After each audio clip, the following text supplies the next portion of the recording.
I talk to a lot of men in their 30s and 40s who are putting in the effort. They're hitting the gym a few days a week, they've cut out the drive-through lunches, they're ditching the soda, and maybe they've even swapped chips for almonds.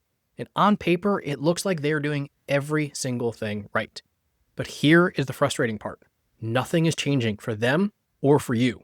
Your gut is still spilling over your belt when you sit down. The scale hasn't budged for you in weeks, and every single morning when you button that dress shirt for work, it's just one more reminder that you don't look or feel like the man you should by now. And I'm going to tell you this right now. It's not because you're lazy. It's not because you don't care about it. It's because the everyday habits that you don't even think about are quietly killing your progress. So stick with me because I'm going to show you exactly what those are and, more importantly, how to fix them so that you never feel stuck like this ever again. Most guys think fitness is just about the gym and their diet plan, but here's the reality. The gym might only take 3 to 5 hours a week. The other 160 plus hours, that's where the real game is played. And that's honestly where most guys lose without even realizing it. Think about it. You crush a workout, you feel good, maybe you're even proud because you stuck to the plan for a few days. But then what? You sit around for the rest of the day, you stay up late scrolling on your phone, you grab just a couple drinks on the weekend, and little by little, the progress that you think you earned in that workout gets erased by the habits that you don't even notice going on. Your habits are like background noise for you. They're running 24/7. And here's the hard truth. If you don't change that noise, you're never going to change the results. So let's start with one that wrecks most guys more than they realize, and that is staying up late. Because you finished a long day, your work, your family, maybe you even got a workout in, and when the house is finally quiet, you just want that time for yourself. So you sit down, turn on Netflix, start scrolling on your phone. Heck, maybe you even check your emails and catch up on a couple that you missed. It feels harmless, right? Every single hour that you stay up is borrowed time from tomorrow. Less sleep means slower recovery. Your workouts aren't going to build as much muscle as you think they will. Less sleep also means more cravings. That's why you're raiding the pantry in the office at 2 o'clock.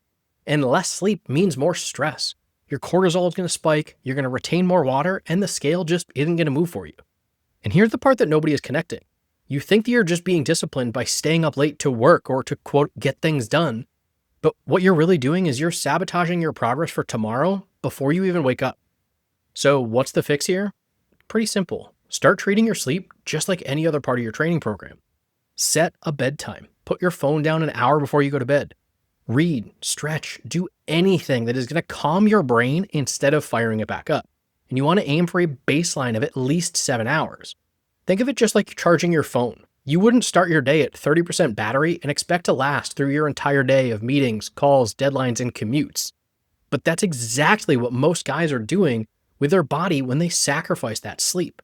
Because no matter how hard you train or how clean you eat, if your body is constantly running on 30% or less, it's not going to make any changes. And another one that throws guys off is the weekends. All week, you were locked in. Monday through Friday, you were on point. You meal prepped, you tracked your food, you checked all of the boxes. You crushed it. Then Saturday hits. You have a couple of drinks watching the college football games, you go out to dinner with your family, maybe you have a couple I earned it meals over the weekend, and the truth is that one weekend erased your entire week. Because 3 craft beers and a burger is almost 1,500 calories.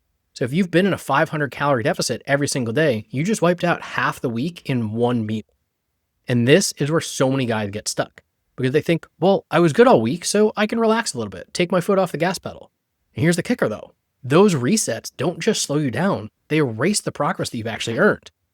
That's why you keep stepping on the scale every single Monday, wondering why the hell you're back to where you started. To fix that, you just need to stop winging things on your weekends. They count just as much as any other day.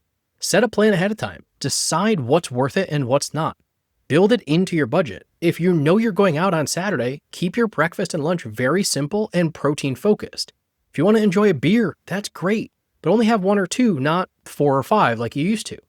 Because that progress doesn't just happen Monday through Friday. It's what you do on the weekend that's going to decide if that scale is going to move or not on Monday.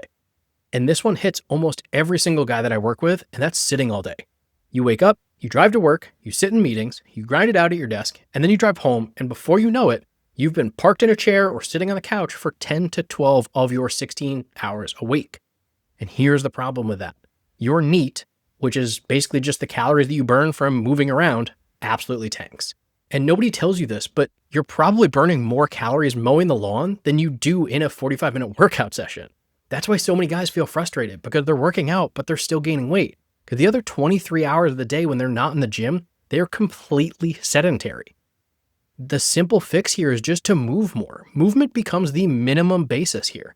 I set baselines for my clients, whether that's steps, cardio, or short walks after their meals, standing breaks every hour. It doesn't have to be complicated. 10 to 15 minutes after each meal can add up to 300 to 400 extra calories every single day.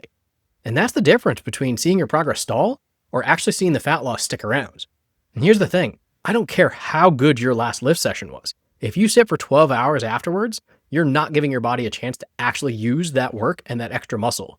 Movement is not an option here. It is part of the overall equation. The last thing that knocks a lot of guys off track is reward eating.